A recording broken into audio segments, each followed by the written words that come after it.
10 de septiembre. Un hombre habla ante cientos de estudiantes al aire libre, y en cuestión de segundos, un disparo de precisión quirúrgica lo derriba para siempre.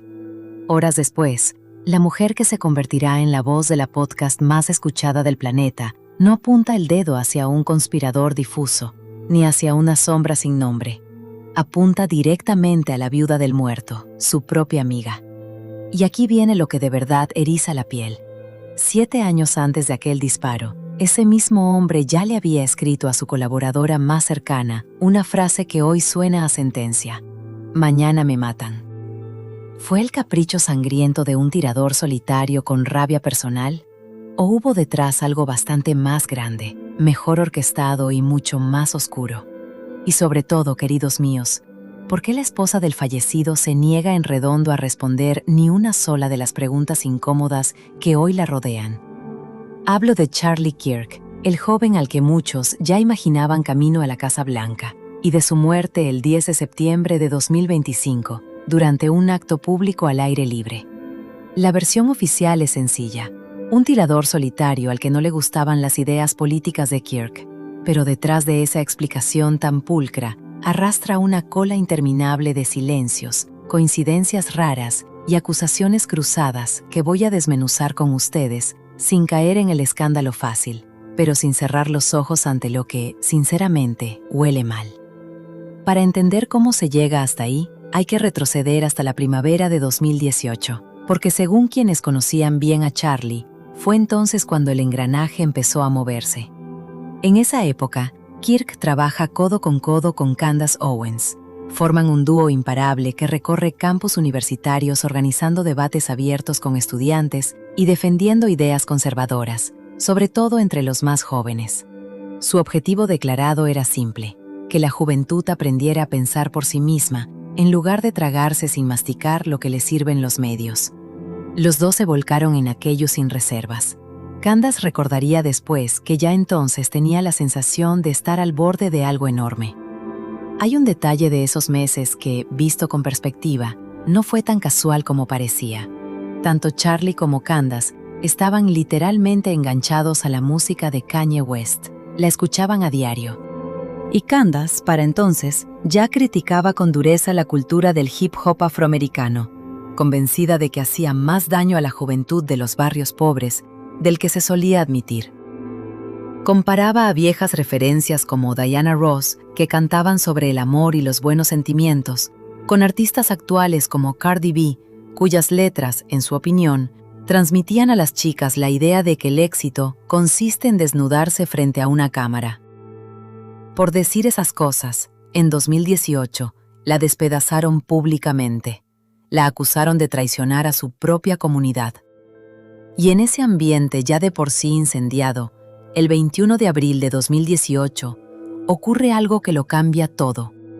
Kanye West, entonces marido de la estrella de telerrealidad Kim Kardashian y una de las figuras más influyentes de la cultura pop, publica un tuit de apenas 7 palabras: me gusta cómo piensa Owens.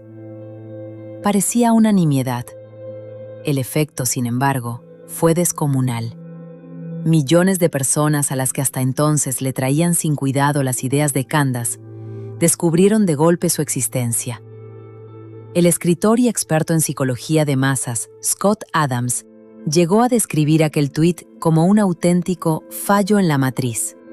Según su lectura, con esas 7 palabras, Kanye había resquebrajado el relato único que Hollywood y los grandes medios llevaban años construyendo. La propia Candace confesaría después que sintió algo casi místico, como si ella misma hubiera imantado ese tuit. Tan sumergida estaba en la energía de Kanye que el universo pareció responderle en persona. Para una mujer que en aquel momento todavía no era católica, decía ella, aquella explicación le resultaba perfectamente lógica.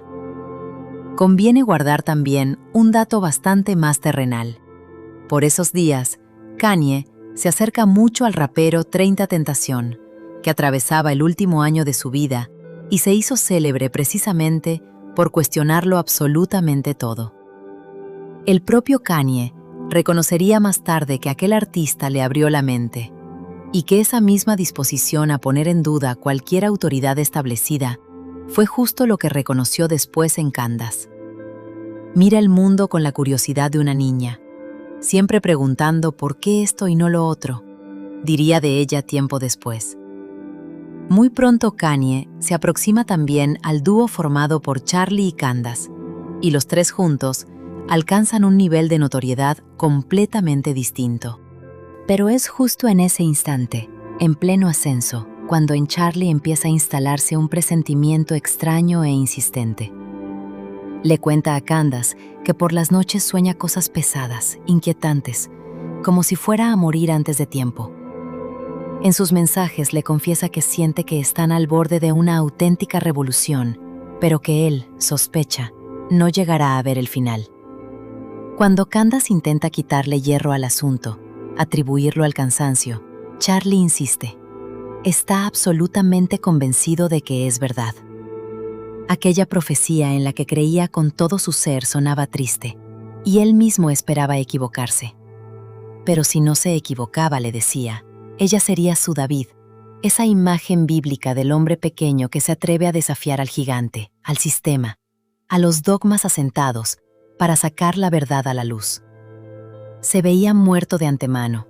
Sabía que no llegaría a presenciar el final de esa revolución que presentía, pero estaba convencido de que su propia muerte sería precisamente el motor que la impulsara, lo que finalmente abriría los ojos de la gente.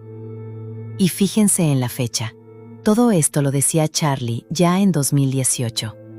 Releyendo hoy aquellos mensajes, Candace admite que entonces ella le contestaba algo como, «Ya, Charlie, vete a dormir, estás agotado», sin sospechar siquiera hasta qué punto se cumpliría al pie de la letra lo que él le decía.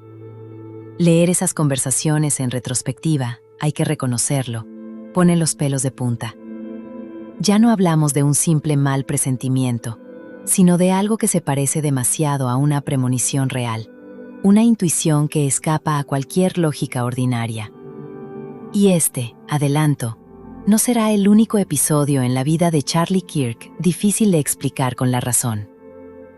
Charlie Kirk nació en Chicago en 1993, y desde niño fue un chico fuera de lo común, curioso, maduro para su edad.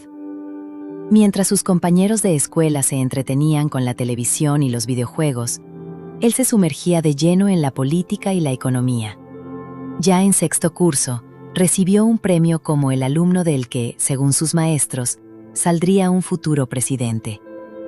Lo curioso es que la familia Kirk era una familia corriente, de clase media, sin ningún interés particular por la política, así que la madurez y las aficiones de su hijo fueron una sorpresa incluso para sus propios padres. Y aquí aparece otro detalle todavía más extraño. Según su hermana, la primera en contarlo en público y confirmado más tarde por su esposa Erika, las farolas se apagaban a su paso. Cuando salía a correr de noche, las luces sobre él se apagaban solas, como si él estuviera cargado de una energía excesiva que ese alumbrado no pudiera soportar. Erika confirmaría después que sí, que aquello ocurría con bastante frecuencia, que las luces parpadeaban, y lo explicaba con una teoría propia sobre frecuencias. Hubo también otro detalle que Charlie solo confió a Candace Owens y que, a diferencia de la historia de la luz, ningún familiar suyo llegó a corroborar. Según Candace, la inteligencia de Charlie superaba con tanta holgura la media que la escuela se interesó por él. Tras una batería de pruebas, según ella, los médicos le diagnosticaron un trastorno de hiperactividad y ciertas instancias oficiales recomendaron a sus padres medicarlo.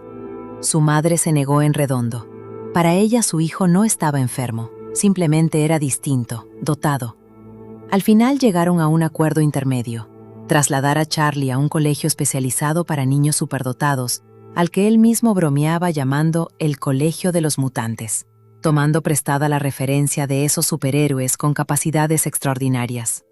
Años después, él y Candace discutirían más de una vez, muy en serio, si este tipo de programas de selección de niños superdotados no serían en realidad una tapadera para que el Estado pudiera vigilar de cerca a personas con capacidades intelectuales o incluso psíquicas fuera de lo común.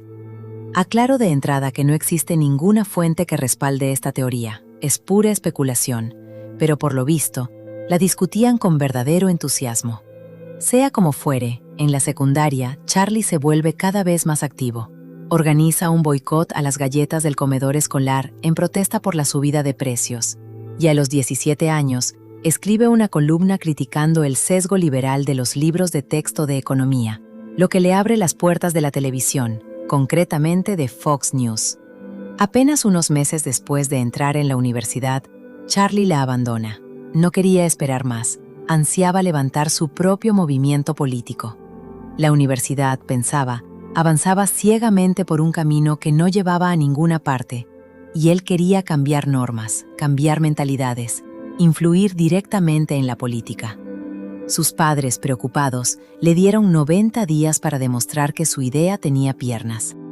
Y así, sin dinero ni contactos, pero con una idea muy clara, en 2012, Charlie funda su movimiento político, Turning Point USA. Para mantenerse a flote, abre rápidamente las puertas a las donaciones privadas, y su proyecto atrae el interés de grandes fortunas, entre ellas la de un multimillonario afín a sus ideas que le da no solo financiación, sino también un peso considerable ante la opinión pública. Eso sí, esa ayuda tuvo un precio. Charlie debía rendir cuentas a sus patrocinadores, algo que con el tiempo podía atarle las manos si algún día quería cambiar de postura en algún asunto.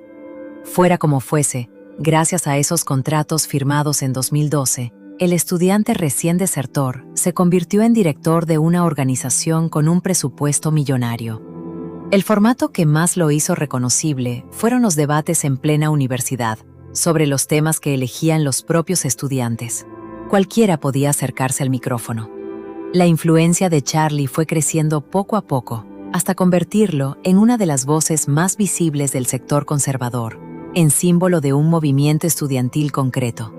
Pero detrás de esa imagen brillante de hombre al que todo le salía bien, se escondía una lucha personal y muy dura. Desde joven, Charlie combatía una adicción a la pornografía, un problema que consideraba mucho más extendido y destructivo de lo que la sociedad estaba dispuesta a admitir. Llegó a llamarla la enfermedad más masiva de la modernidad y a la vez la más silenciada. Aseguraba que costaba más dejarla que la heroína, y citaba estudios de neurociencia sobre sus consecuencias devastadoras en las relaciones humanas.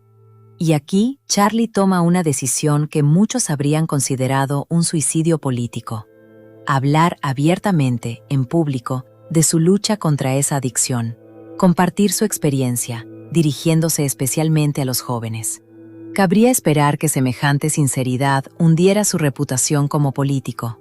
Ocurrió justo lo contrario. Al mostrarse vulnerable, Charlie se convirtió para miles de jóvenes en una especie de hermano mayor, y para algunos, incluso en un sustituto de un padre ausente. En Estados Unidos, millones de niños crecen sin padre o con un padre que no está a la altura de su papel, y Charlie consideraba esto una de las grandes heridas de la sociedad estadounidense. Por eso se acercaba tanto a la juventud, con la vocación de convertirse para ellos en un referente masculino confiable. Sus ideas políticas, claro está, dividían a su público. Para unos era un líder inspirador, para otros, alguien al que recibiera gritos e insultos en pleno debate. Pero también hubo estudiantes que reconocieron que la forma de hablar de Charlie, sin condescendencia, escuchando de verdad, les cambió la forma de ver el mundo.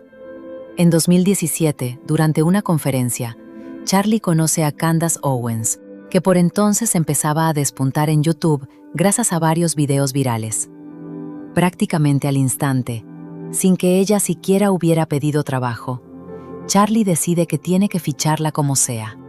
Según él mismo contaría, apenas media hora después de conocerla, ya preguntaba si podía contratarla. Tan impresionado quedó por su seguridad, su elocuencia, su carisma y su mente afilada. Esa decisión la elogiaría más tarde el propio Donald Trump, al que ambos apoyaban por entonces. Quizás, diría, el mayor logro de Charlie Kirk fue precisamente haber encontrado a Candace Owens. Ella pasa a ser directora de comunicación de la organización y su compañera de debates de mayor confianza. Sus apariciones conjuntas se vuelven virales enseguida, porque, les gusten o no sus ideas, Candace debate de maravilla. No es de extrañar que, en torno a dos jóvenes solteros que pasaban juntos casi todo el tiempo y que además se entendían asombrosamente bien, empezaran de inmediato los rumores de romance. Ellos se lo tomaban con humor y lo negaban sin excepción, llamándose siempre hermano y hermana. Charlie consideraba a Candace la amiga más leal que había tenido nunca, y ella veía en él a su mejor amigo, casi a un hermano. Él repetía a menudo que hay que rodearse justo de ese tipo de personas, las que en privado te dicen la verdad a la cara, pero que en público siempre estarán de tu lado. Esa clase de amistad, admitía, es rara, casi un cliché, pero es exactamente a la que hay que aspirar. Así, Candace y Charlie se convierten en un tándem poderoso y prometedor dentro del ámbito conservador. Y con la llegada de Kanye West a su círculo, esa alianza se vuelve además explosiva en términos de notoriedad. Para 2018, la plantilla de Turning Point USA ya suma 300 personas. Pero en el propio Charlie, líder del movimiento, se afianza mientras tanto ese mismo presentimiento inexplicable, que su destino terminaría en tragedia. A pesar de esa voz interior que lo inquietaba, le confesaba a Candace que no tenía miedo. Simplemente sabía que era verdad. En uno de sus mensajes llegó a escribirle textualmente: «Creo que Dios quiso que nuestros caminos se cruzaran. Tú serás quien ponga fin a esta batalla». Según la propia Candace, desde que Kanye se sumó al grupo, empezaron a pasar cosas raras a su alrededor. Tras el célebre tuit de Kanye, un aluvión de nuevo personal entró en la organización, y con ellos llegó también gente nueva que empezó a susurrarle a Charlie ideas bastante distintas. Candace notó enseguida que esas personas intentaban reformatear las ambiciones de Charlie, convenciéndolo de que la verdadera medida del éxito era el dinero. Se lo advirtió sin rodeos durante una cena. Le pidió que se fijara bien en de dónde salía todo ese dinero nuevo. Candace, además, no dejaba de explicarle a Charlie que las celebridades de Hollywood distaban mucho de gozar de la libertad que el público les atribuía. Todas, según ella, estaban bajo un control férreo, y su entorno era filtrado con lupa por gente que manejaba la industria desde las sombras. Recordaba que Charlie llegó incluso a sospechar de ella misma, tildando de agente a cualquiera que lo rodeara, a lo que ella solo podía encogerse de hombros, porque jamás había tenido relación alguna con Hollywood. Mientras tanto, alrededor de Candace y Charlie empieza a formarse un entorno completamente nuevo, cada vez más influyente y más adinerado. Esas personas asumen enseguida el papel de curadores, orientan sus decisiones, les acercan grandes contratos para firmar y, de paso, les insisten en que se alejen de Kanye West, al que llamaban directamente el loco. Charlie confió en ese entorno pulido con bastante facilidad. Candace, en cambio, se mostraba mucho más cauta. Algunas de las caras nuevas le provocaban un mal presentimiento francamente incómodo. Especialmente una mujer llamada Stacy Sheridan. Candace confesaba que su sola presencia le ponía la piel de gallina, y así se lo advirtió directamente a Charlie. Pocas semanas después de acercarse a Kanye West, Charlie y Candace reciben una invitación a Israel, con motivo del traslado de la embajada estadounidense de Tel Aviv a Jerusalén, y la aceptan. En el aeropuerto de Tel Aviv ocurre un encuentro que más tarde resultará decisivo. Charlie y Candace se cruzan por casualidad con una ex participante de un concurso de belleza llamada Erika Franzwe. Será ella la futura esposa de Charlie. La propia Erika recordaría después que jamás había visto a aquel hombre, pero que al girarse en aquel aeropuerto sintió que le resultaba inexplicablemente familiar, convencida, como estaba, de que nada en la vida sucede porque sí. De vuelta de Israel, Charlie se sumerge de lleno en un torrente de dinero, nuevos contactos adinerados, apretones de manos sin fin, acuerdos que se suceden uno tras otro. Es evidente que ese mundo recién descubierto de influencia y capital lo atrapa por completo. Candace, en cambio, sigue en alerta. No se sacude la sensación de que ambos necesitan alejarse, aunque sea un tiempo breve, para volver con la cabeza más despejada. Le propone a Charlie salir de Estados Unidos por un tiempo y viajar a Inglaterra, y él acepta. En Londres, durante un evento, Candace nota sobre ella una mirada que le resulta extrañamente familiar, aunque nunca antes había visto a ese hombre. Se llama George Farmer. Según contaría ella misma, en el instante en que sus miradas se cruzaron, le ocurrió algo inexplicable, algo que jamás había sentido, la sensación de conocerlo desde hacía mucho, y un alivio enorme, como si por fin hubiera encontrado a quien buscaba. Supo de inmediato que tenía que estar con ese hombre.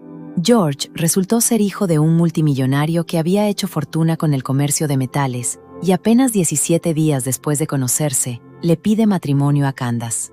Ella acepta, a pesar de las advertencias iniciales de Charlie, que al principio le decía que ese matrimonio no iba a beneficiar en nada a su imagen pública, a lo que ella respondía, con razón, que hablaban de amor, no de un cálculo de marketing. Eso sí, en cuanto Charlie pasó una velada en compañía de George, cambió por completo de opinión y le escribió que el corazón de ese hombre era hermoso, que estaban hechos el uno para el otro y que lo había visto con total claridad. Aunque en un punto, Charlie tenía razón. El matrimonio con un multimillonario blanco, heredero de fortuna, le trajo a Candace no poca crítica de quienes la acusaban de incoherencia. ¿Cómo iba a hablar tanto del destino de las familias afroamericanas y casarse con un hombre blanco? Ella respondía con calma. Para ella el color de piel no importa cuando dos personas se han encontrado por amor. Casi al mismo tiempo, en 2018, el propio Charlie encuentra su amor en la figura de una nueva empleada de Turning Point, esa misma ex participante de concursos de belleza, Erika, a la que había visto de refilón en el aeropuerto de Tel Aviv apenas unos meses antes. Erika llevaba entonces una vida intensa como emprendedora y modelo. Aparecía en videoclips, en programas de telerrealidad, participaba en certámenes de belleza. Pero ya cerca de los 30 años, tras casi una década de esa vida errante, buscaba estabilidad y un nuevo trabajo que se la diera. Así que presenta su candidatura en la empresa de aquel hombre al que había visto de pasada en el aeropuerto. La entrevista la conduce el propio Charlie, y la conversación va mucho más allá de lo profesional. Hablan de filosofía de vida, de fe, de futuro. Y aunque por sus apariciones en concursos de belleza pudiera dar la impresión de ser una chica bastante superficial, Charlie descubre en Erika algo completamente distinto. Una mujer con 3 títulos universitarios, relaciones internacionales, ciencias políticas y estudios bíblicos. Ella tenía, como él, un libro que marcaba cada cosa que hacía, la Biblia. Erika, además, resultó ser una mujer de gran corazón. Había fundado su propia fundación benéfica que ayudaba, entre otras cosas, a orfanatos en Rumania. Encajaba a la perfección con el perfil que Charlie buscaba para su equipo. Pero al final de la entrevista, él le dice que no piensa contratarla, que en cambio le gustaría invitarla a salir. Erika, soltera en ese momento, le da una oportunidad y recordaría después cómo llamó a su madre y le dijo que no había conseguido el trabajo, pero que al parecer sí había conseguido novio. La primera cita fue estupenda. Erika notó esa peculiaridad de Charlie, la de apagar luces con su sola presencia, y él confirmó, sonriendo, que aquello le pasaba a menudo. Desde entonces, según ella, a lo largo de todo su noviazgo y de todo su matrimonio, cada vez que se apagaba la luz de una habitación, Charlie le guiñaba un ojo. Se convirtió en su pequeño ritual privado. Así arrancó su historia de amor. Para Charlie, ese matrimonio era algo profundamente sagrado. Explicaba que el hombre se casa con el mismo traje con el que lo entierran, porque ese día se despide para siempre de su antiguo yo. Mueren los viejos vicios, muere el viejo pensamiento, para renacer de nuevo.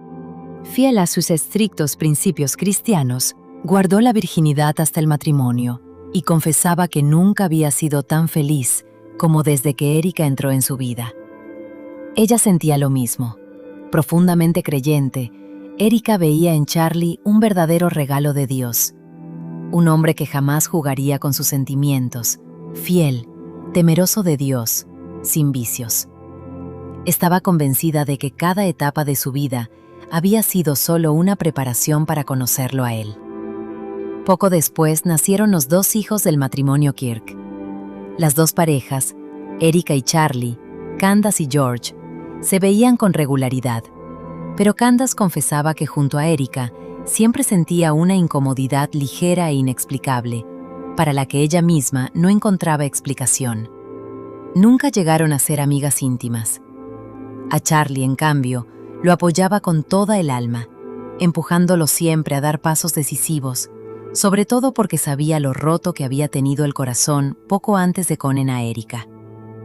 Sin entrar en detalles por respeto a su futuro matrimonio, Candace contaba que, antes de Erika, Charlie pasó casi un año perdidamente enamorado de otra chica que, sin embargo, no mostraba ningún interés por él, y la propia Candace, ayudándolo a responder mensajes, acabó en una situación casi cómica, como si fuera ella misma quien mantenía esa correspondencia.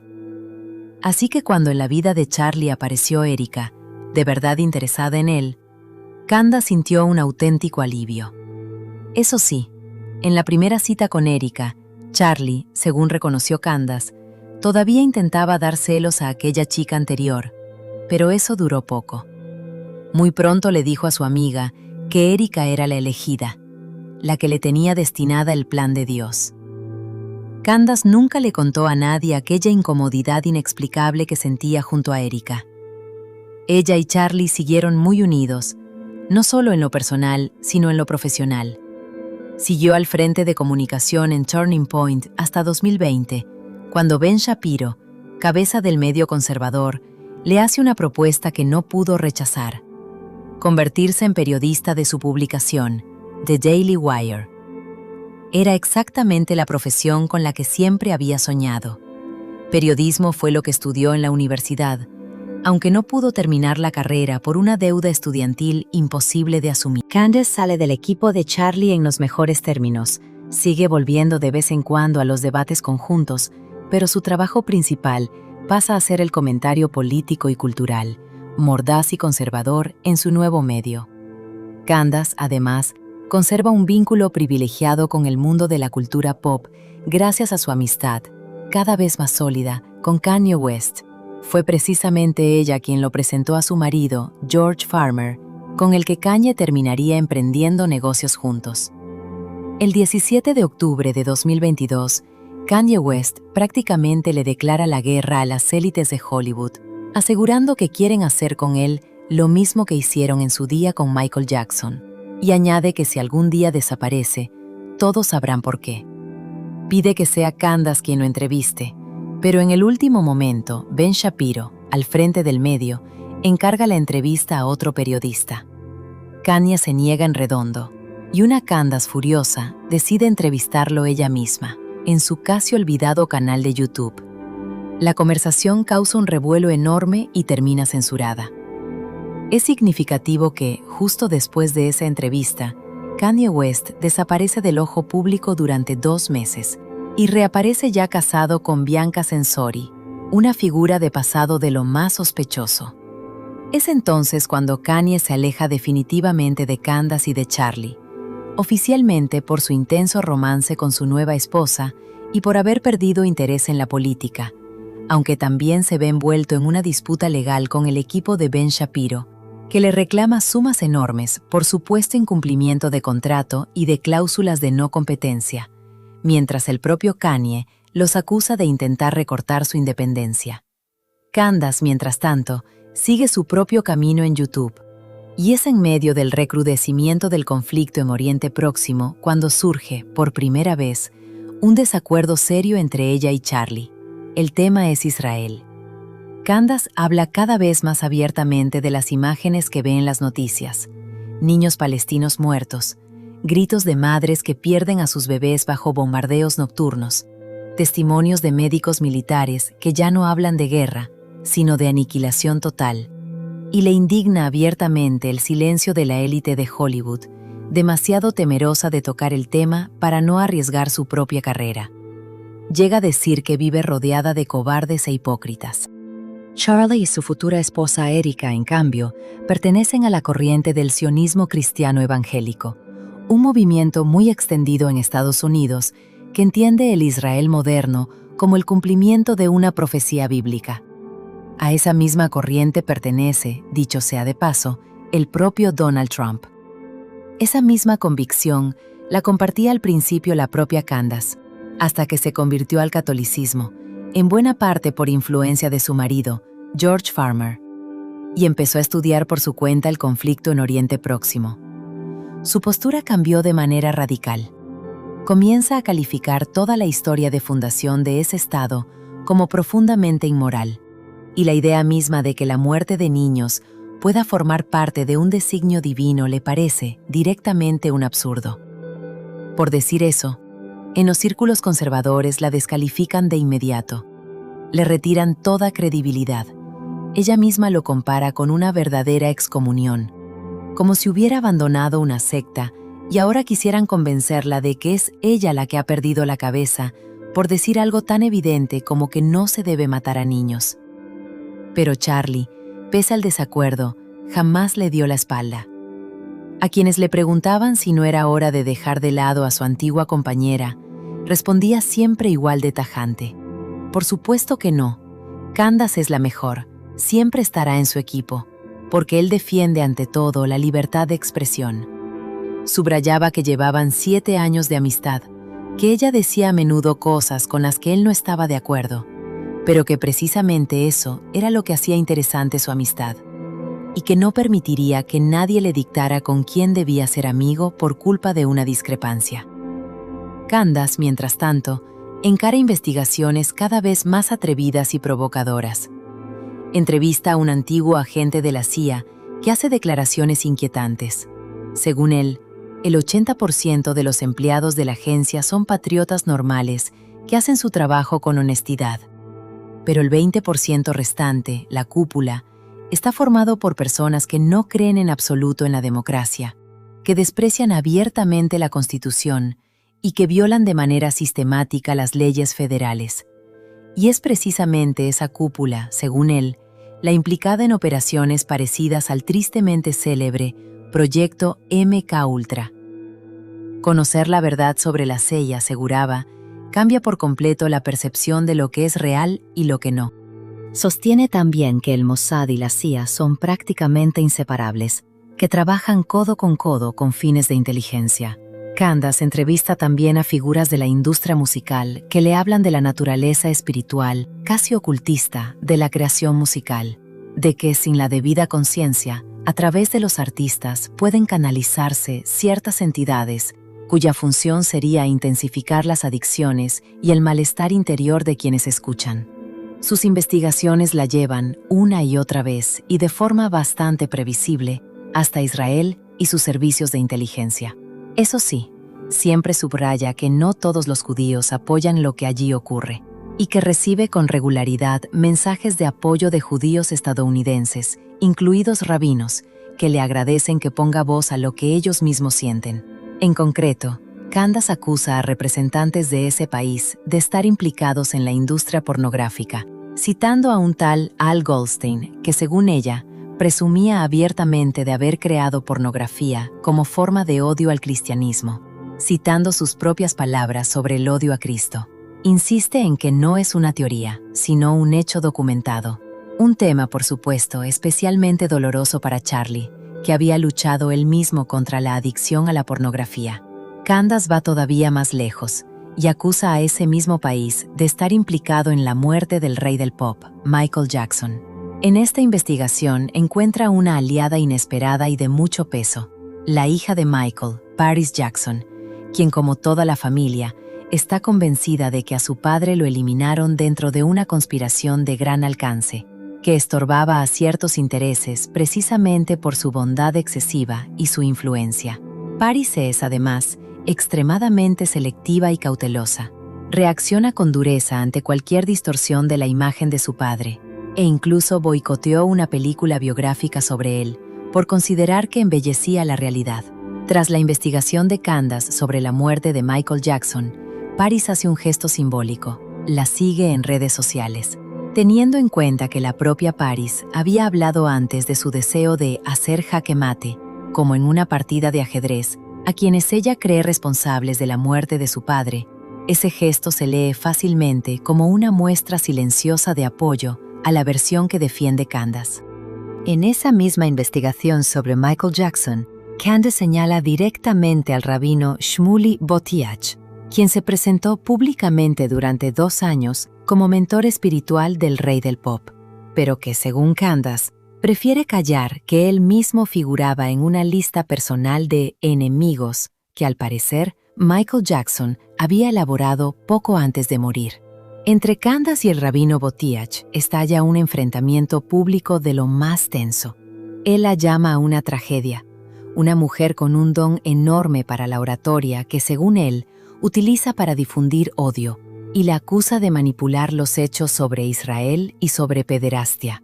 Candace responde con ejemplos concretos, artículos sobre casos en los que acusados de pederastia huyeron precisamente a Israel, y le reprocha su silencio selectivo ante el escándalo de pederastia dentro de la Iglesia Católica, aclarando además que ella misma ha hablado abierta y repetidamente de la infiltración del satanismo en todas las religiones abrahámicas, incluido el catolicismo, que su oponente simplemente elige sacar de contexto solo la parte en la que ella critica el judaísmo.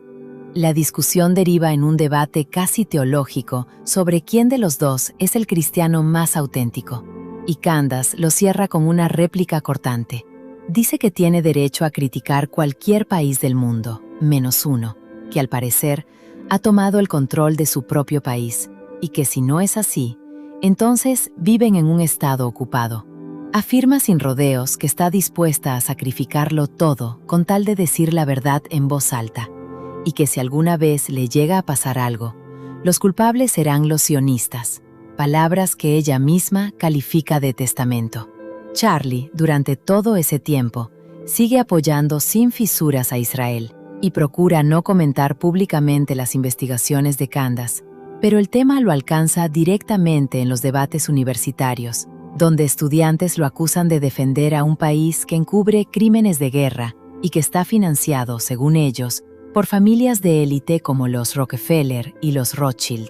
Charlie contesta siempre lo mismo, que ese tipo de pensamiento, obsesionado con encontrar una única red secreta culpable de todos los males del mundo, es una forma de enfermedad intelectual que anula la capacidad de juicio.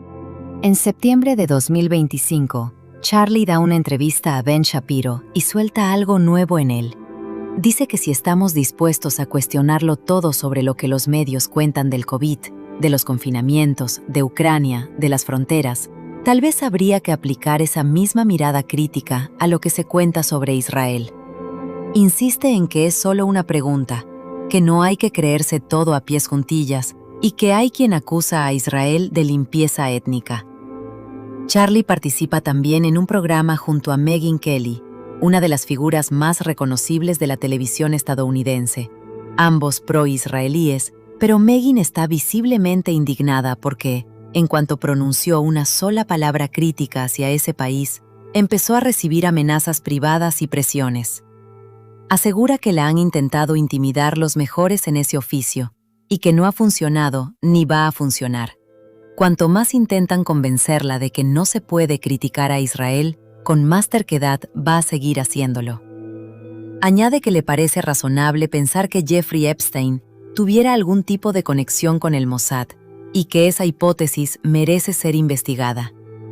Charlie la apoya con evidente alivio, confesando que él mismo se ha topado con presiones similares desde dentro, y añade que no acepta ni $1 procedente de organizaciones judías y que en su programa dice exactamente lo que piensa, sin rendir cuentas a nadie.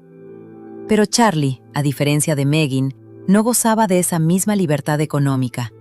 Los patrocinadores que respaldaron su éxito desde el principio, desde los contratos de 2012, eran férreos defensores de Israel, y a ellos le debía en buena medida tanto su influencia política como la enorme casa en la que vivía cómodamente su familia.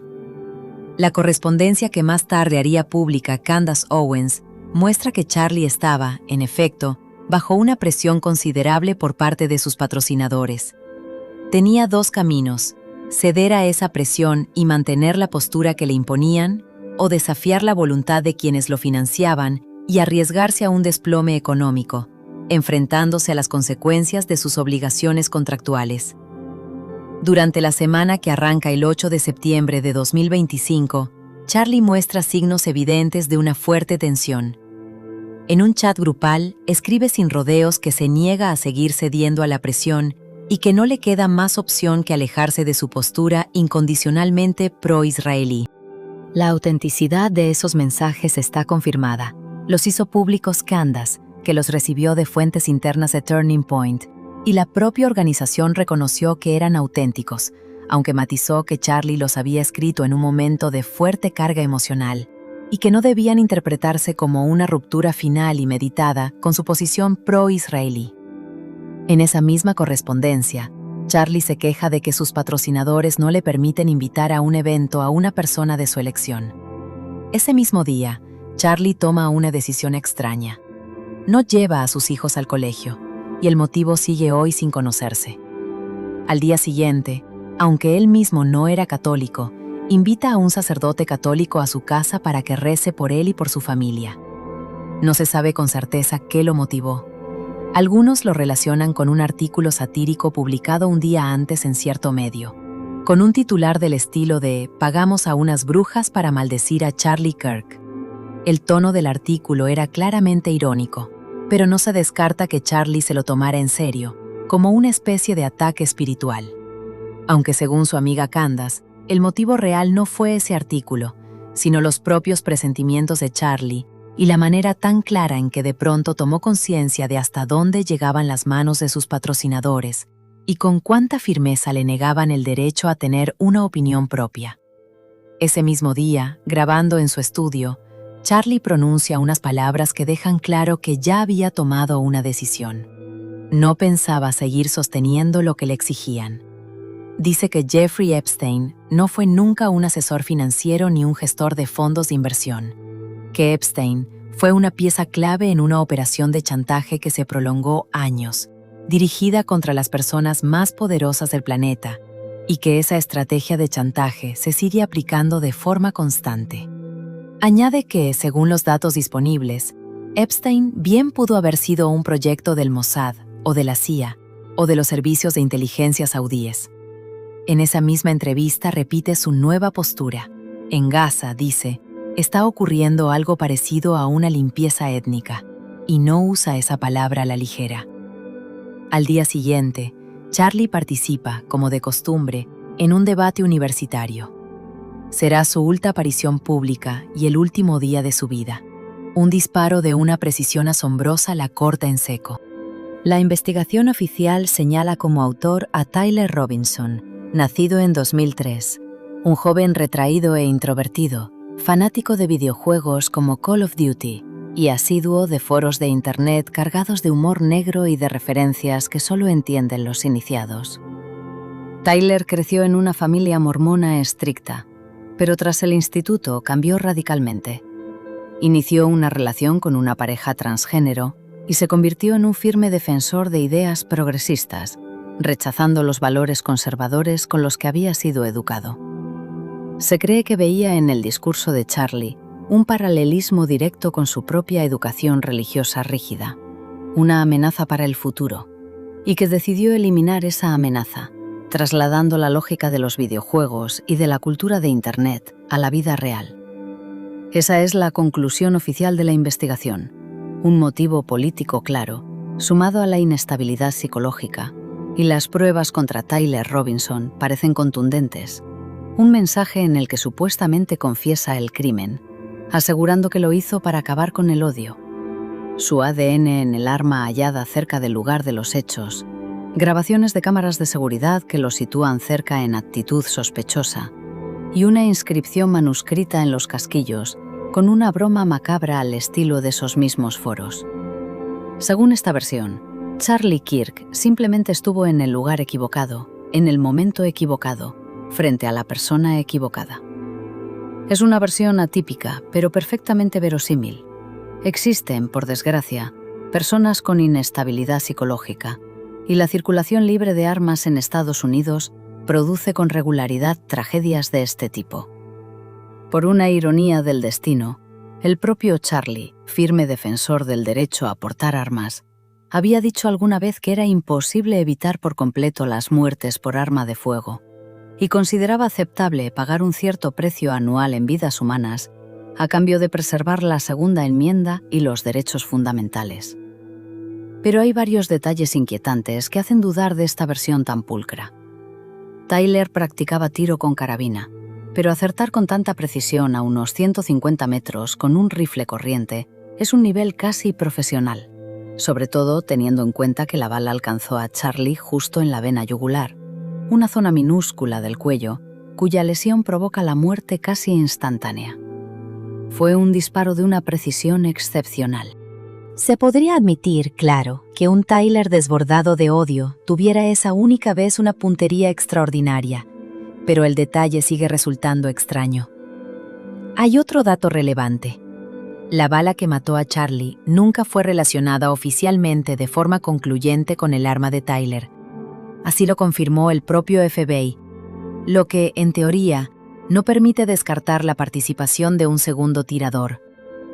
Según una de las versiones que circulan, a Tyler podrían haberlo utilizado simplemente como chivo expiatorio conveniente para tapar un asesinato mucho más complejo y organizado.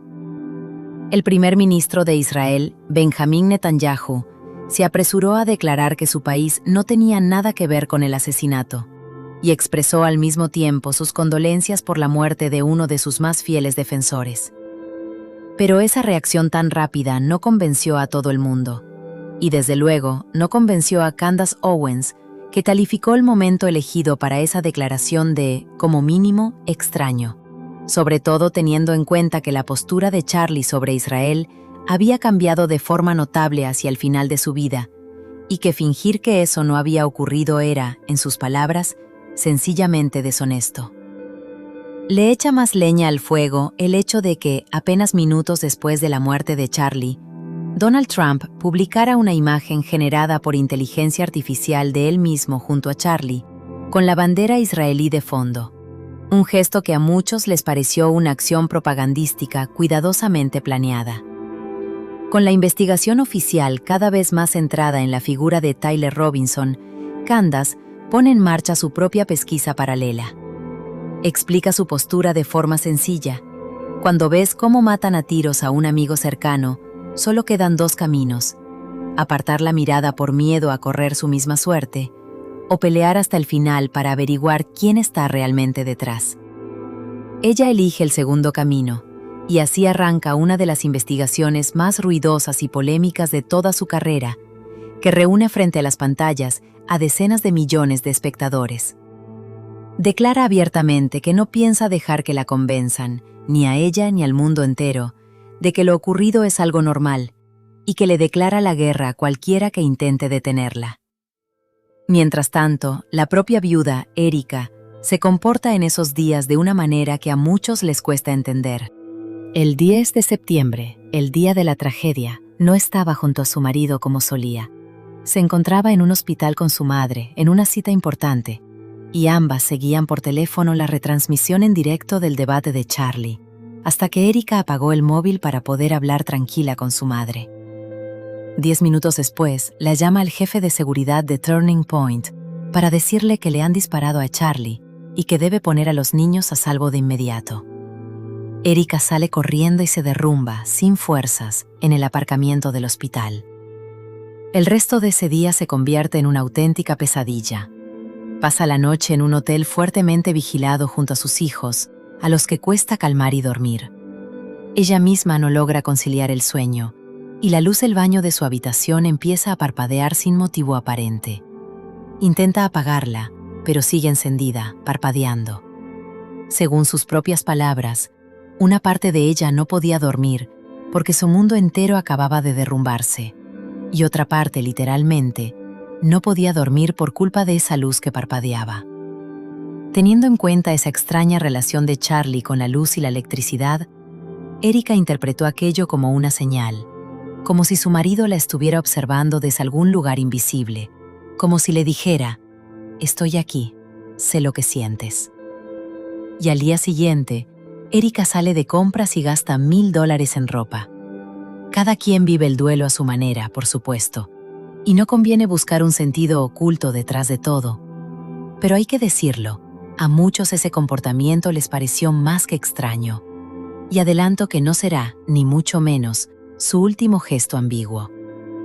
Candace en esos días se preparaba para grabar un episodio normal de su programa. Seguía con su investigación sobre el matrimonio presidencial francés, pero justo antes de salir en directo, su asistente le comunica que Charlie ha muerto.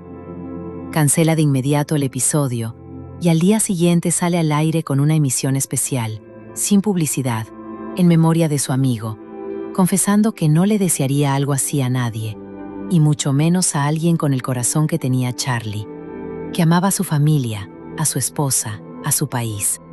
Tras 5 días de duelo silencioso, Candace empieza a hablar abiertamente de lo que a su juicio parece hipocresía por parte del primer ministro israelí, y en paralelo lanza su propia investigación, explicando que la versión oficial sencillamente no la convence. Un estudiante que supuestamente nunca había pisado esa universidad logró elegir sin fallo el punto exacto para disparar, trepar hasta el tejado como si fuera Spider-Man y ejecutar un disparo certero con una bala que después se destrozó por completo y no pudo identificarse. Y pregunta directamente si de verdad alguien espera que semejante versión, tan poco convincente, logre engañar a alguien. En ese mismo periodo, la propia Erika pronuncia discursos públicos conmovedores, asegurando que su marido soñó toda la vida con salvar a jóvenes exactamente como el que terminó siendo su asesino, y que ella lo perdona tal como lo habría hecho Cristo, porque la respuesta al odio, dice, no es el odio, sino el amor, que eso es justo lo que enseña el Evangelio. Al mismo tiempo, graba en video el ataúd cerrado de su marido y decide compartir esa imagen con sus millones de seguidores, una decisión que a muchos les resultó francamente de mal gusto. El presidente de Estados Unidos asiste en persona al funeral de Charlie, brindándole a Erika un respaldo público, y ella misma llegaría a calificar ese funeral, textualmente, como el acontecimiento del siglo. A partir de ahí, sus apariciones públicas adquieren un tono cada vez más festivo, lo que vuelve a levantar sospechas entre buena parte de la audiencia. Erika es nombrada nueva líder de Turning Point, y en ese cargo, envía a su equipo mensajes de voz que parte del público considera fuera de lugar. En uno de ellos, reconociendo que no quiere sonar sombría, pero que su marido está muerto, comunica con orgullo a su equipo la venta de 200,000 unidades de merchandising conmemorativo, y dice que eso la llena de verdad de entusiasmo. Admite hacerlo no sin cierta duda interior, pero lo explica diciendo que siente que Dios está usando toda esta tragedia para difundir el mensaje del Evangelio. Erika encadena entrevista tras entrevista, y en una de ellas afirma sin rodeos que lo que menos le asusta es criar a sus hijos sola, porque ella misma se crió con una sola madre, una declaración que suena bastante contradictoria si se recuerda que una de las ideas centrales del propio Charlie era que los niños deben crecer, sin excepción, con ambos progenitores. Erika, además, da a la juventud consejos que generan polémica. Dice que el país necesita buenos líderes, buenos maridos y padres de familia, como lo fue su marido, y anima a los jóvenes, en especial a los hombres blancos, a no dejar que nadie los menosprecie por ser quienes son. Ella, eso sí, nunca aborda públicamente las teorías que rodean la muerte de Charlie. Mantiene siempre esa pose de viuda afligida que confía plenamente en las autoridades y asegura que la justicia está haciendo su trabajo y que no hay nada de qué preocuparse. Candace, en cambio, cada vez confía menos en las autoridades. Acusa a la dirección de Turning Point de haberle mentido a Charlie sobre el nivel de seguridad que realmente tenía aquel día. Encuentra contradicciones en las declaraciones del jefe de seguridad, Brian Harpo, y de otros empleados sobre los protocolos de seguridad, el uso de drones, la coordinación con la policía local, y se pregunta públicamente si Charlie no habrá sido víctima de una traición dentro de su propio equipo. La decisión de eliminarlo, dice, bien pudo haber sido aprobada por alguien a quien él consideraba amigo. Candace, hay que decirlo, se lanza a fondo, aferrándose literalmente a cualquier pequeña incoherencia. En un momento dado, hace pública una estadística de lo más singular, casi exótica, sobre vuelos. Según ella, entre 2022 y 2025, las rutas de Erika Kirk se habrían cruzado 73 veces con vuelos de 2 aviones militares egipcios concretos, 29 de ellas con Charlie a bordo también. Presenta esta estadística como verificada, con una tabla detallada de coincidencias. Según ella, la probabilidad de que algo así sea casualidad es prácticamente nula. Algo así como una 100.000ª parte de un 1%. Y de no tratarse de una coincidencia, eso podría indicar que la pareja estaba siendo vigilada por un servicio de inteligencia extranjero. Según su versión, el mismo día del asesinato, ambos aviones también se encontraban cerca. Uno despegó por la mañana, el otro permaneció encendido en tierra, luego se apagó y volvió a encenderse 17 minutos después del asesinato, permaneciendo activo 49 minutos y 53 segundos más, para apagarse de nuevo. Candace admite que podría tratarse de una simple revisión técnica sin relación alguna con la tragedia, pero añade que un avión militar moderno de ese país cuenta con sistemas de comunicación capaces de interferir señales de satélite, algo útil, por ejemplo, para hacer una llamada imposible de rastrear. Es sin duda una versión atrevida, quizá incluso excesiva, pero la propia Candace insiste en que solo hace lo que cualquier investigador serio debería hacer: revisar cada detalle y asegurarse de que las coincidencias son, en efecto, coincidencias. No perdona a nadie en su investigación, con una única excepción: Erika. Es más, Candace afirma abiertamente que Erika es una de las dos únicas personas capaces de hacerla detenerse, si algún día considera que la investigación ha ido demasiado lejos y ofende la memoria de Charlie. La otra persona es su propio marido. Poco después le preguntan a Erika directamente sobre la investigación de Candace, y su respuesta es contundente. La describe como alguien que durante un tiempo fue amiga de Charlie e incluso trabajó en su empresa, pero que ahora se ha convertido en una de las principales difusoras de teorías conspirativas, que gana con ello sumas enormes de dinero y que ha construido, según sus palabras, todo un imperio sobre mentiras. Le pide directamente que pare. Candace, incumpliendo su propia promesa anterior, se niega a detener la investigación, asegurando que no piensa aceptar que la llamen mentirosa sin que le señalen concretamente en qué ha mentido. Y de paso, enumera lo que ella considera mentiras del propio equipo de Charlie. Por ejemplo, la afirmación de que él jamás suavizó su apoyo a Israel.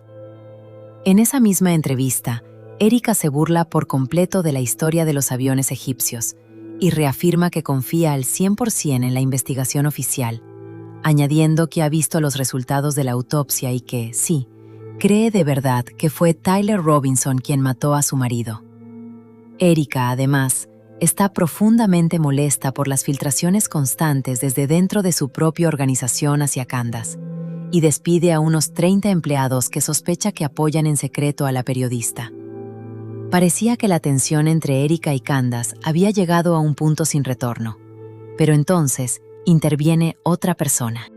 La periodista Megyn Kelly, que en su día también había criticado a Israel, no cree sin embargo en las teorías de Candace y declara abiertamente que está convencida de que se detuvo correctamente al verdadero asesino de Charlie Kirk, Tyler Robinson, aunque reconoce que mucha gente no está de acuerdo con ella, que cree que la realidad es más compleja y que la versión oficial está llena de contradicciones y que esas personas tienen todo el derecho a pensar así. Esto es Estados Unidos, cada cual tiene derecho a su propia opinión. Pero Megyn Kelly se niega a atacar públicamente a Candace y le responde con claridad a los espectadores que le exigen cargar contra ella. Que se vayan a paseo, dice. No tiene ninguna obligación de odiar a quien ellos odian. Confiesa que se ha enterado entre bastidores de la presión a la que está sometida Candace por parte de gente a la que ella misma antes respetaba, y decide ejercer de mediadora, organizando un encuentro privado entre Erika y Candace, sin cámaras, con seguridad reforzada, en un ambiente digno de un thriller político. Candace recordaría después que llevó consigo una botella de agua que nunca llegó a abrir. Tan tensa era la atmósfera, y ella misma no sabía qué esperar de Erika: argumentos, apertura o una amenaza legal. Su conversación se prolongó 4 horas y media, y ambas la describirían después como sorprendentemente productiva. Descubrieron que en muchos puntos sus opiniones coincidían. En particular, ambas reconocieron que la muerte de Charlie, por paradójico que suene, había producido un efecto positivo inesperado, un notable repunte de la religiosidad entre los jóvenes. En efecto, por extraño que parezca, la muerte súbita y violenta de una figura tan reconocible en los campus universitarios sacudió a toda una generación de jóvenes estadounidenses que, según observaron ambas, empezó a acercarse en masa a esa misma fe cristiana que profesaba Charlie. Las dos, Candace y Erika, son cristianas profundamente creyentes, y para ellas ese despertar espiritual nacido de la tragedia le da a todo lo ocurrido un sentido casi sagrado.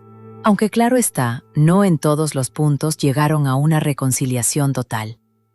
Tras ese encuentro, Erika sigue al frente de Turning Point y, de paso, promociona el libro de su marido, mientras Candace continúa con su propia investigación sobre las circunstancias de su muerte a medida que avanza el caso oficial. En concreto, asegura que, según varias de sus fuentes dentro de Turning Point, Charlie sí escribió, la noche antes del asesinato, el mensaje «Mañana me matan», y que bastante gente conocía la existencia de ese mensaje. Se pregunta por qué un detalle tan importante se mantuvo en secreto durante tanto tiempo. La propia Erika desmiente categóricamente que ese mensaje haya existido nunca y asegura que tiene el teléfono de su marido y que él jamás escribió nada parecido. Candace, por su parte, insiste. Dice que se lo confirmó personalmente un hombre llamado Andrew Colbert, de Turning Point USA, quien le contó que la noche antes de morir, Charlie escribió exactamente esas palabras y que no fue el único en confirmárselo. El conflicto entre Erika y Candace vuelve a estallar con fuerza, y Candace pone en marcha una investigación nueva, mucho más profunda, esta vez centrada directamente en la propia Erika Kirk, y esta parte de su trabajo resultará especialmente inquietante. Candace señala que está ocurriendo algo sumamente extraño. Una mujer joven, sin ninguna cualificación profesional en ese ámbito, se convierte de pronto en la cabeza de una organización enorme que el año pasado recaudó más de $250 millones, mientras los medios dan a entender que preguntar por su biografía sería directamente de mal gusto, con el argumento de que a su marido lo asesinaron. A juicio de Candace, resulta bastante extraño. Cualquier persona que alcanza semejante nivel de responsabilidad suele someterse a una revisión exhaustiva, y aquí, en cambio, la figura parece intocable. Si alguien no tiene nada que ocultar, razona, una revisión minuciosa no debería asustarlo. Y Candace empieza a desmontar, una por una, lo que ella llama afirmaciones falsas de Erika. Lo que más le inquieta no es la posible mentira en sí, sino la sospecha de que quizás la propia Erika ni siquiera es consciente de estar mintiendo, como si la versión que cuenta hoy se le acabara de instalar en la mente y ella misma se la creyera de verdad. Algunos ejemplos. Erika aseguraba que la había criado una madre soltera, aunque un año antes, en otra entrevista, había contado que durante un tiempo la crió su padre, que se quedaba en casa, algo que la propia Erika confirmaba entonces, añadiendo que fue una experiencia insólita y emotiva para una niña de 4 años. Erika también afirmaba que antes de conocer a Charlie, pasó 5 años en total soledad sentimental, esperando al hombre que le había pedido a Dios.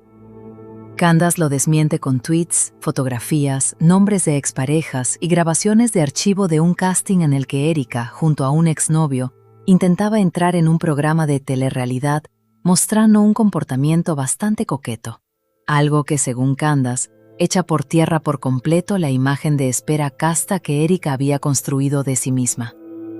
A continuación, Candace saca a la luz una historia que califica de verdaderamente inquietante. La relación que, con 25 años, Erika mantuvo con una niña de 15 llamada Juliana. Según el relato de la propia Juliana, estaba en casa de una amiga del colegio cuando llamó a la puerta a Erika, que iba a cobrar el alquiler porque su novio de entonces era el dueño de la vivienda, pero los padres no estaban en casa, y entre Erika y las dos adolescentes surgió, sorprendentemente, una relación de lo más cálida. Las chicas, claro, estaban encantadas de conocer a una ex participante de concursos de belleza, y Erika les dio consejos y al final le pidió el número de teléfono a Juliana.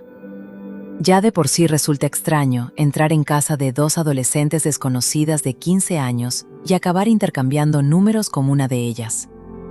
Después, a juzgar por su correspondencia en redes sociales, la relación se estrechó de verdad. Erika colmaba a la chica de elogios, bromeaba con celos y ésta hacía nuevas amistades, y hacía regalos, le escribía que tenía unos ojos preciosos, unos labios preciosos, una piel preciosa. Candace logró contactar con la propia Juliana, que hoy tiene 27 años, y que admitió que, mirando atrás, encuentra aquella relación bastante fuera de lugar, aunque la amistad siguió siendo puramente virtual. Nunca volvieron a verse después de aquel primer encuentro. Según Juliana, además, la propia Erika no parecía tener demasiado interés en volver a verla en persona. Lo que de verdad le interesaba era presentarle a un amigo suyo, fotógrafo. El último mensaje conservado confirma que Erika organizó el encuentro entre Juliana y ese fotógrafo, tras lo cual la correspondencia se cortó de golpe, como si toda esa cálida amistad virtual hubiera perseguido desde el principio un único objetivo: poner a la chica en contacto con ese hombre. Organizar semejante sesión de fotos sin el conocimiento ni el consentimiento de los padres de una menor es, según Candace, algo realmente aterrador. Juliana le contó a Candace que aquel fotógrafo le pareció muy extraño y que, sin entrar en más detalles, recuerda aquella sensación como profundamente desagradable. Otro dato importante: en aquella época, en casa de la chica no había figura paterna. Candace lo subraya especialmente, recordando que ella y Charlie hablaron más de una vez de cómo los niños y adolescentes sin padre se convierten en presa fácil para redes y contactos peligrosos. Candace traza un paralelismo directo entre el comportamiento de Erika en esta historia y el trabajo de los llamados reclutadores, que localizan, tranquilizan y preparan a chicas jóvenes e ingenuas para presentarlas a personas que de otro modo jamás llegarían a conocer, comparándolo con el papel que jugó Ghislaine Maxwell en el caso Epstein. La propia Erika nunca respondió públicamente a esta historia. Candace sigue escarbando y encuentra más incoherencias, por ejemplo, en la fecha de nacimiento de Erika. Ella misma dice que es el 20 de noviembre, mientras que en los documentos oficiales figura el 22. Podría tratarse de una simple errata o de otra imprecisión más entre tantas en sus relatos sobre sí misma. Incluso la fecha de boda de sus padres cambia de un documento a otro. Erika, en distintos momentos, se ha definido como sueca, luego como de origen sirio-libanés, luego como italiana, mientras que en el pie de una foto tomada en Israel, escribió que se encontraba en el camino de sus antepasados. Candace decide ampliar la investigación también a la familia de Erika. Declara abiertamente que piensa mostrarle a la audiencia el árbol genealógico completo de Erika Kirk, para que se vea lo que de verdad está ocurriendo. Y esto, según cuenta, provoca en la propia Erika una reacción especialmente airada. Que la ataquen a ella, que la llamen lo que quieran, que husmeen en sus propios agujeros de conejo si les apetece. Pero cuando se trata de su familia y de sus seres queridos, ahí, dice Erika, hay que parar. Candace señala que la rama sueta de la familia de Erika pertenece a una logia masónica y que Erika estuvo muy unida a su abuelo, algo que confirman las numerosas fotos juntos que ella misma ha publicado. Erika responde acusando a Candace de ganar cientos de miles de dólares por cada episodio atacando a personas que ella quiere, solo porque ha decidido que también están implicadas en una supuesta conspiración global, y exige que eso termine. Candace afirma además que los bisabuelos maternos de Erika estuvieron ligados en los años 50 al negocio ilegal del juego en Pensilvania, una actividad que, según ella, recuerda a las operaciones de estilo mafioso vinculadas a Hollywood en esa misma época, de las que ya se habló al hablar de la esposa de Kanye West. La madre de Erika, Laure Francevez, fundó varias empresas de ciberseguridad que colaboran con el gobierno estadounidense, y su padre, Kent Francevez, fundó una consultora de defensa con contratos con el ejército de Estados Unidos, vínculos profundos con el mundo militar y gubernamental que, según Candace, refuerzan todavía más sus sospechas. La propia Erika, a juicio de Candace, continúa esa tradición familiar de cercanía a las estructuras militares. Ya a los 18 años, en colaboración con el ejército, fundó una organización benéfica que ayudaba, entre otras cosas, a un orfanato en Rumanía situado cerca de una de las zonas más señaladas por el tráfico de personas, junto a una base militar estadounidense. Allí, Erika colaboró con un coronel llamado Otto Buscher, contra quien en Rumanía se presentó en su día una denuncia que lo vinculaba a una red de tráfico de menores relacionada con esa base y con intereses israelíes. Aunque esa denuncia, presentada en 2019, no llegó a ninguna parte. No existe ninguna prueba de que la propia Erika estuviera implicada en delitos de ese tipo, admite Candace, pero esa mera cercanía sigue siendo una mancha profundamente oscura e inquietante en su biografía. Candace señala también que Erika colaboró con pastores y otras personas que en su momento aparecieron en demandas o escándalos relacionados con violencia, a menudo contra menores. En concreto, durante su etapa como modelo, trabajó con la agencia Next Model Management, que según Candace, mantenía vínculos estrechos con Jeffrey Epstein. Candace asegura haber obtenido 4 confirmaciones independientes de antiguos empleados de una revista de moda, según las cuales Erika asistía a reuniones con la dirección de la agencia a las que solía invitarse a Epstein, y que nadie en su entorno pudo explicar por qué, precisamente a ella, se la invitaba siempre a esas reuniones cerradas, que normalmente no incluían a las modelos.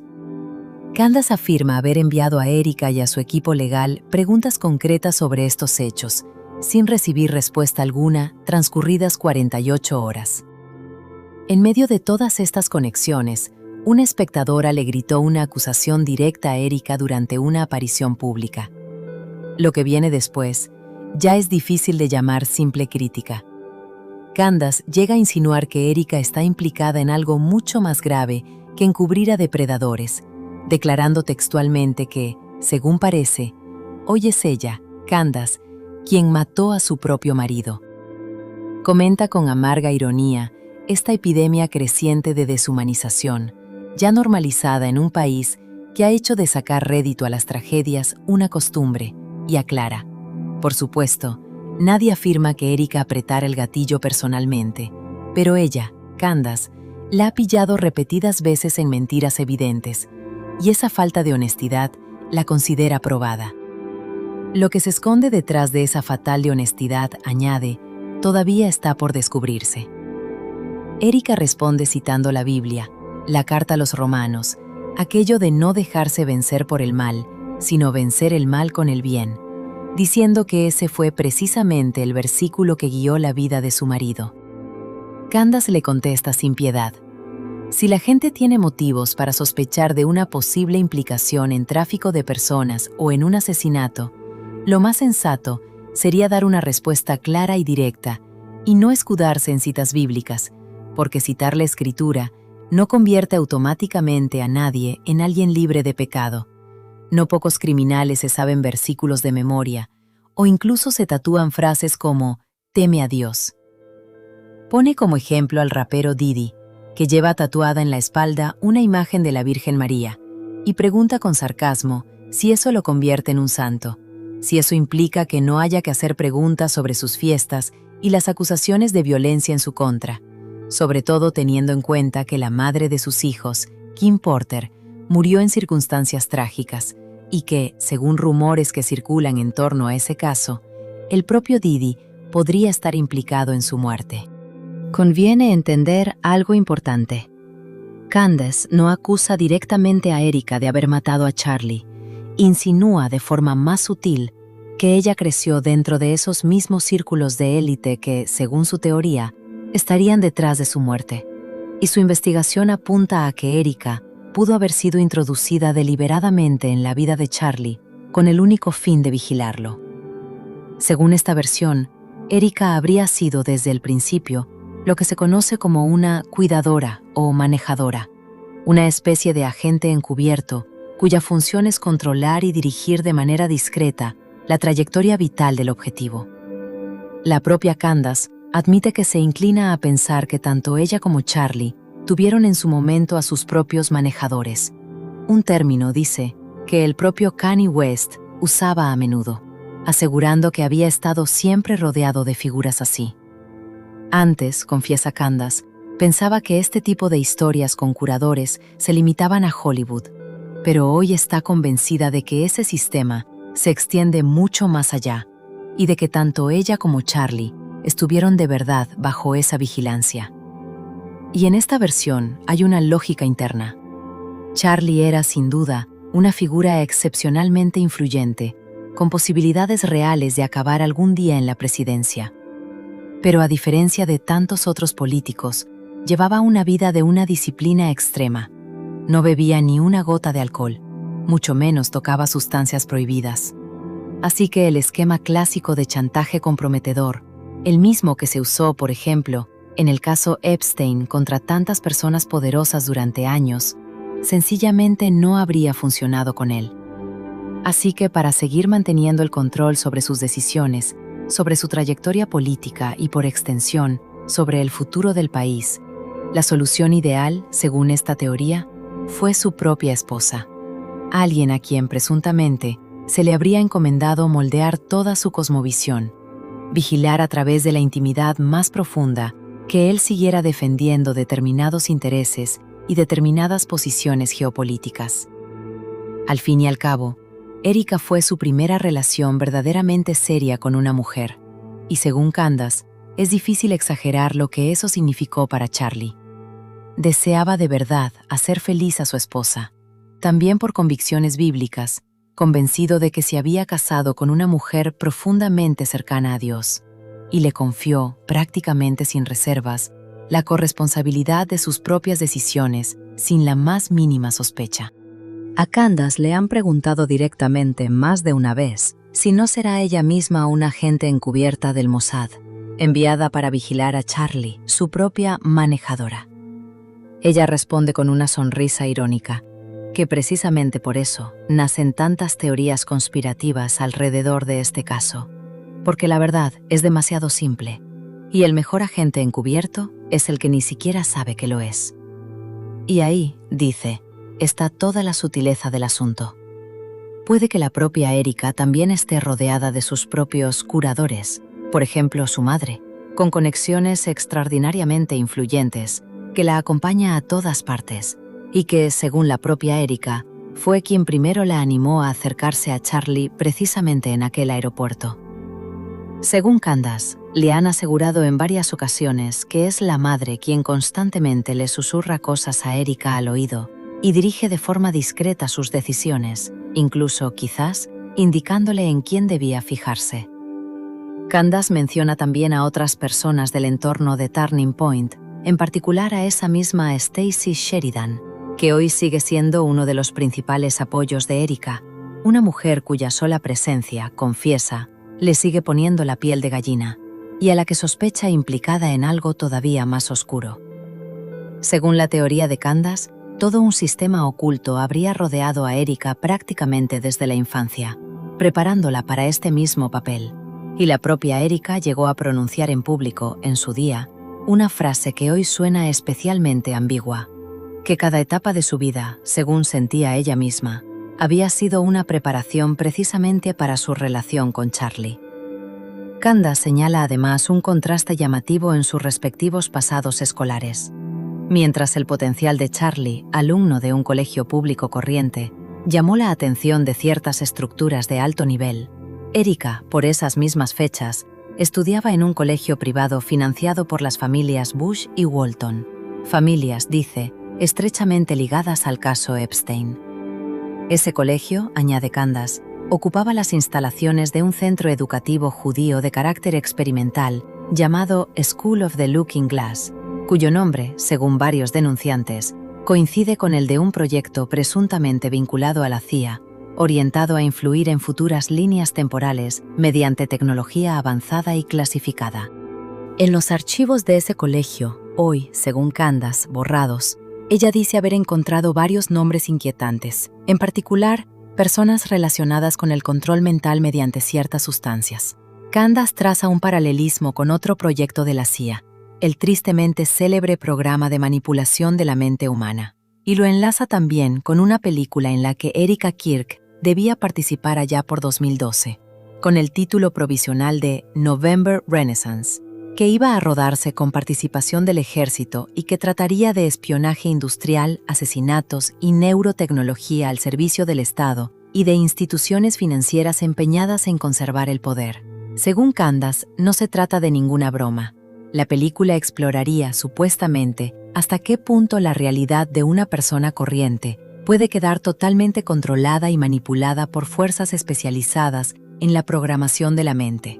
El propio director de aquella cinta explicó en su momento que la película investigaba hasta qué punto se puede manipular la percepción de alguien para hacerle creer en una realidad falsa, sin que esa persona sospeche siquiera que está pasando algo completamente distinto, en un mundo donde, gracias a la tecnología, el cerebro se convierte en algo parecido a un disco duro y el conocimiento en un programa instalado dentro de la persona. Según esta teoría, así es como podrían haber usado a Erika para garantizar la estabilidad de determinadas organizaciones. Pero Candace está convencida de que el propio Charlie, en sus últimas semanas de vida, empezó a atar cabos. Estaba precisamente sumergido en los documentos del caso Epstein, e inevitablemente tuvo que toparse con conexiones que llevaban hasta la agencia de modelos de su propia esposa. Ver los paralelismos entre lo que leía en esos documentos y el pasado de Erika, sumado a la presión interna que sentía en sus últimos meses de vida. Candace también está convencida de que Charlie llegó a comprender que algún tipo de estructura de inteligencia lo vigilaba. Aporta 2 detalles reveladores sobre él. Primero, que estaba prácticamente obsesionado con la aviación. En cuanto veía un avión, era capaz de recitar de memoria un montón de datos técnicos sobre él: año de fabricación, año de retirada de servicio y el motivo, detalles por los que la propia Candace jamás sintió el menor interés, pero que él se sabía al dedillo. Y segundo, que Charlie tenía una memoria fotográfica extraordinaria. Recordaba absolutamente todo lo que veía, hasta los números de teléfono de la gente de memoria, como si fuera una hoja de cálculo con patas. A partir de esto, Candace apunta que al aterrizar en Salt Lake City a las 9:23 de la mañana, Charlie seguramente reparó en aquel mismo avión egipcio de color azul que ya estaba allí, y que según los datos del historial de vuelos, no era la primera vez que lo veía. Al verlo de nuevo, bien podría haber comprendido de golpe que algo no encajaba. Según esta versión, Charlie descubrió la verdad sobre su propia esposa, sobre el gobierno, sobre cómo funciona en realidad este mundo, y pagó con su vida precisamente por negarse a seguir el juego. Como es lógico, una investigación tan atrevida y de tan largo alcance desató una tormenta de críticas contra Candace. Los medios y el equipo de Turning Point la acusan de acosar a Erika, de destruir el legado de Charlie, de intentar sacar dinero de la muerte de su propio amigo. Algunos llegan a decir directamente que ha perdido la cabeza, que ha perdido todo contacto con la realidad. Donald Trump, en particular, le reprochó públicamente que no contrastara sus fuentes, y se permitió comentarios bastante groseros sobre su físico, comparándola de forma poco favorable con la esposa del presidente francés. La belleza, desde luego, es cuestión de gustos, y cada uno tendrá su opinión al respecto. Lo que sí merece una conversación seria es el fondo mismo de la investigación de Candace. ¿Realmente se desvió del camino correcto y, encadenando una coincidencia tras otra, terminó extraviándose lejos de la verdad? ¿O por el contrario, cada uno de esos detalles la acerca, paso a paso, a la respuesta? Sea como fuere, la segunda posibilidad enlaza inevitablemente con aquellas mismas palabras proféticas que Charlie pronunció allá por 2018. Entonces, sin comprender del todo el sentido de sus propios presentimientos, estaba convencido de que sería Candace quien algún día revelaría la verdad y pondría fin a esa lucha oculta que se libra en las sombras. Creía que Dios los había unido precisamente para esa misión, que ella sería su David, la dama de hierro de Estados Unidos, escuchada por millones, buscadora de la verdad implacable e incorruptible. Y en cierto sentido, la profecía se cumplió al pie de la letra. Candace se convirtió, en efecto, en la voz de podcast más escuchada del mundo. Y junto a sus numerosos críticos, encontró también a mucha gente que cree sinceramente en sus investigaciones y en su honestidad. La propia Candace ha repetido en más de una ocasión que el dinero le importa poco. No se lo va a llevar consigo cuando le llegue la hora, ni la casa, ni los coches, ni las amistades de prestigio. Todo lo que poseemos en vida, decía, no es más que polvo. Todo es pasajero. Lo verdaderamente importante se decide después, en la eternidad, si el alma es aceptada o rechazada. Es precisamente esa certeza, confesaba, la que le permite no temer a nada y arriesgarlo todo, porque sabe exactamente a qué está jugando, mientras que quienes están detrás de la muerte de Charlie, en su convicción, ya han elegido ellos mismos un camino muy distinto hacia otro destino. El camino de Candace hasta esta investigación fue largo y progresivo. Empezó criticando fenómenos culturales concretos, pasó después a la dimensión política de esos mismos asuntos. Más tarde intuyó detrás de ellos una agenda oculta y terminó llegando incluso al nivel espiritual, casi místico, de toda esta historia, llegando a afirmar que la mayor treta del diablo fue precisamente convencer a la gente de que no existe, y que aunque esto se haya convertido en una especie de sello distintivo de la sociedad occidental actual, todas las civilizaciones antiguas sabían perfectamente que esas fuerzas son reales y que la guerra espiritual es constante. Esta investigación progresiva del mundo que la rodea y de sus zonas de sombra terminó por llevar a Candace a concluir que existe una conspiración de gran alcance que elimina de forma deliberada a cada persona influyente y con principios que se atreve a desenmascarar lo que ella llama la farsa. Una conspiración por cuya revelación, cree, Charlie Kirk terminó sacrificando su propia vida. Ha dicho más de una vez que cada persona tiene su propósito, su llamado, y que el suyo no es sencillo. Está aquí para combatir el mal, citando uno de sus versículos bíblicos favoritos, aquel que dice que quienes aman al Señor deben odiar el mal, y que a ese propósito, según sus palabras, dedica todo su don. Ya en 2018, como recordarán, Charlie parecía presentir su propio sacrificio, hablando de esa presión que empuja a la gente a restarle importancia a sus sueños y a su intuición, a ignorar la voz interior. Y hoy Candace confiesa que tiene sueños muy vívidos, muy nítidos con él. En uno de los más recientes, Charlie se le apareció y le dijo que lo habían traicionado. Por supuesto, dice ella, se puede ser escéptico ante este tipo de sueños, restarles toda importancia, pero ella, personalmente, cree en ello. Estaba absolutamente segura de que era él de verdad y sintió que, tarde o temprano, la verdad sobre esa traición saldría inevitablemente a la luz, que nada ni nadie podría impedirlo y que las consecuencias de esa verdad se dejarían sentir mucho más allá de las fronteras de un solo país. Y aquí llegamos a la gran pregunta, la que de verdad inquieta. ¿Tuvo Erika algo que ver con esa traición? Y si fue así, ¿es ella misma consciente de haber jugado en ella algún papel? ¿Se acercó Candace de verdad a la verdad o en algún momento, sencillamente, fue demasiado lejos, perdiendo esa línea tan fina que separa la sospecha razonable de la obsesión con la propia teoría? Una respuesta definitiva a esta pregunta, me temo, no la va a dar nadie hoy. Ni la investigación, ni la propia Candace, y desde luego tampoco yo. Pero de algo sí podemos estar seguros. La historia de Charlie Kirk no es solo la historia de un asesinato político.